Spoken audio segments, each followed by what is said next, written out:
11 জন ব্যক্তিকে মাদক সেবনরত অবস্থায় পাওয়া যায়।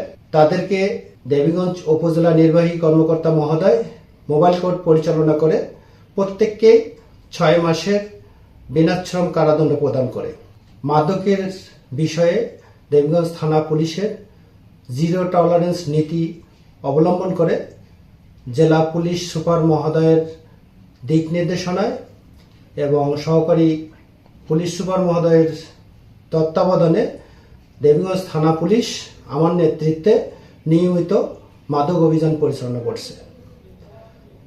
তারই নিরিখে গতকালকে চিলাহাটি ইউনিয়নের ভাওলাগঞ্জ বাজার হতে একজনের বাড়িতে অভিযান পরিচালনা করে 11 জন ব্যক্তিকে মাদক সেবনরত অবস্থায় পাওয়া যায়। তাদেরকে দেবীগঞ্জ উপজেলা নির্বাহী কর্মকর্তা মহোদয় মোবাইল কোর্ট পরিচালনা করে প্রত্যেককে 6 মাসের বিনাশ্রম কারাদণ্ড প্রদান করে এবং একজন নারী আসামিকে 30 পিস ট্যাপেন্ডারডোল সহ গ্রেপ্তার করে দেবীগঞ্জ থানা পুলিশ নিয়মিত মামলা রুজু করে।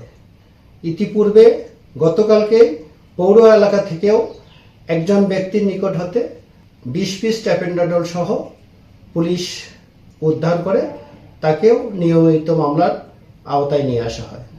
আমি অত্র থানায় যোগদানের পর থেকে এখন পর্যন্ত মোট 24 জন মাদক ব্যবসায়ী এবং মাদক সেবনকারীর বিরুদ্ধে অভিযান পরিচালনা করে বিভিন্ন মেয়াদে মোবাইল কোর্ট পরিচালনা করে বিভিন্ন মেয়াদে তাদেরকে সাজার আওতায় নিয়ে আসা হয়।